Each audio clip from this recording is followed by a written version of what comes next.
저희 부부는 서로 잘 맞지 않지만 아이들 때문에 10년을 살았는데요. 결국엔 갈등을 이기지 못하고 합의 이혼을 하기로 했습니다. 아이들은 엄마인 제가 키우고 남편이 양육비를 주지 않는 대신 함께 살던 아파트는 제 소유로 하기로 했는데요. 저는 향후에 혹시나 몰라 남편에게 재산 분할을 청구하지 않겠다는 합의서를 쓰자고 제안을 했고 작성까지 마쳤습니다. 그런데 남편이 갑자기 얼마 전 재산 분할을 청구하는 소송을 제기한 건데요. 남편의 주장대로라면 그 합의서는 공증이 안 돼서 효력이 없다는 겁니다. 저는 정말 남편을 이해할 수가 없는데요. 제가 어떻게 대응을 하는 것이 좋을까요? 나는 이제 남편분과 재산 분할 관련해서 이제 협의하신 사항이 있는데 이 상담자분께서는 그걸 이제 철석같이 믿고 계셨었는데 남편분이 그와 상반되는 또 행동을 하시면서 갑자기 소재기를 하다 보니까 아 이거 어떻게 대응해야 되나 싶으신 것 같아요. 변호사님은 좀 어떻게 들으셨어요? 예, 이제 아내 입장에서는 내가 이만큼 아파트를 내 소유로 하겠다라고 해서 이제 남편한테 각서를 받았는데 이게 과연 효력이 있는지 없는지에 따라서 자신에 대한 재산 확보가 달라지기 때문에 그런 취지로 사연을 주신 것 같습니다. 네, 사실 부부 간에 뭐 이런 확인서, 뭐 각서라는 제목이 될 수도 있겠고요. 뭐 부부 싸움을 할 때도 쓰는 경우가 있고, 아니면 이렇게 정말 이혼을 앞두고 재산 분할을 할 때 본인들끼리 나름대로의 증거를 남기기 위해서 이렇게 작성하시는 경우 굉장히 많은 것 같은데요. 각서라든지 이런 합의서, 이런 서류들의 효력이 결국에는 소송에서 좀 문제가 될 수도 있을 것 같은데 어떻게 그 효력을 판단하게 될까요? 네, 지금 사연 주신 것처럼 아파트를 주겠다라고 하는 이 각서가 만약에 유효라고 하면은 남편은 이 아파트에 대해서 재산 분할로 더 이상 청구를 하지 못합니다. 그런데 만약에 이 각서가 합의서가 무효라고 하면은 아파트를 아내한테 주겠다고 하더라도 역시 무효기 때문에 여전히 자신의 기여분에 따라서 재산 분할을 청구할 수가 있습니다.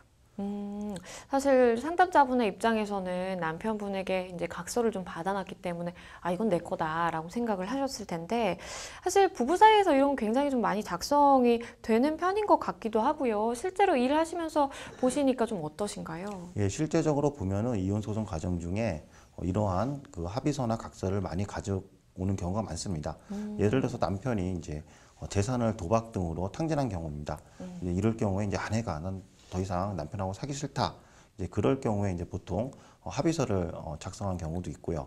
그다음에 제 실제 경험으로도 그 제가 변호하면서 그 남편이 이제 바람을 폈습니다. 네. 예, 아내가 당신하고 못 살겠다라고 해서 이제 아내가 남편이 그러면 이제 모든 재산을 아내한테 주겠다라고 이제 각서를 써준 사례가 있습니다. 그래서 실제적으로도 이혼이 아니라 혼인 관계 중에 재산 분할 합의에 관한 각서나 합의서를 작성하는 경우가 많습니다. 그렇다면 상담자분처럼 이혼할 때 뭐 재산 분할을 하지 않겠다 내지는 지금 각자 뭐 명의로 된 거 그냥 가지고 가자 아니면 이걸 너에게 주겠다라는 내용의 사실 합의서를 작성을 하면 이건 어떻게 봐야 될까요? 예, 대법원에서 명확하게 판시하고 있습니다. 예, 혼인 관계를 해소할 때 이혼에 대해서 네. 이혼할 때 재산 분할 청구권이 생기게 되는 거죠. 그 전에는 계속 재산이 증감 현상이 나타납니다. 그렇기 때문에 이혼을 할 때 비로소 재산 분할 청구권이 생기기 때문에 그 전에 미리 사전에 혼인 관계 중에 사전에 미리 재산 분할에 대해서 어떠한 협의를 하거나 포기를 하거나 합의를 하거나 각서를 작성하더라도 대법원은 모두 그 재산 분할 협의는 무효다라고 판시하고 있습니다. 네, 변호사님 말씀해 주신 것처럼 이혼을 할 때 비로소 내가 재산 분할에 대해서 청구를 할 수 있는 그 청구할 권리가 생기는 것이기 때문에 이혼을 하기 전에 내가 재산 분할 청구권에 기해서 어떤 행동을 한다라든지 이런 것 자체가 사실 성립할 수 없다라고 보시는 게 맞을 것 같아요.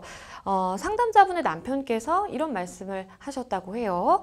내가 비록 뭐 각서, 이런 합의서를 작성을 하기는 했지만 이건 공증을 받지 않았기 때문에 아무런 효력이 없다라고 말씀을 하셨다고 하는데 이 부분은 좀 어떻게 해석해야 될까요? 예, 이제 그 합의서나 각서를 만약 공증사무소에 가서 공증 받을 때 아마 인증서 방식으로 받을 겁니다.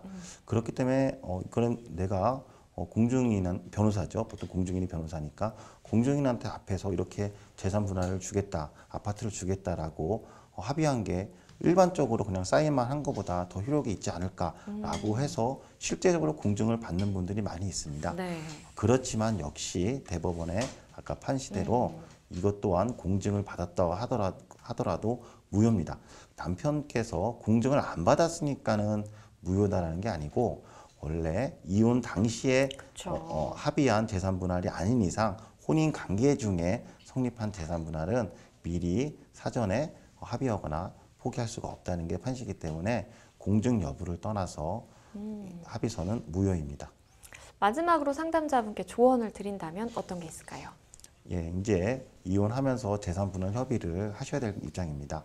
그럴 경우에 빚도 재산 분할 대상이 됩니다. 그래서 내 빚이 얼마 있는지, 남편 빚이 얼마 있는지도 고려를 해주시고요.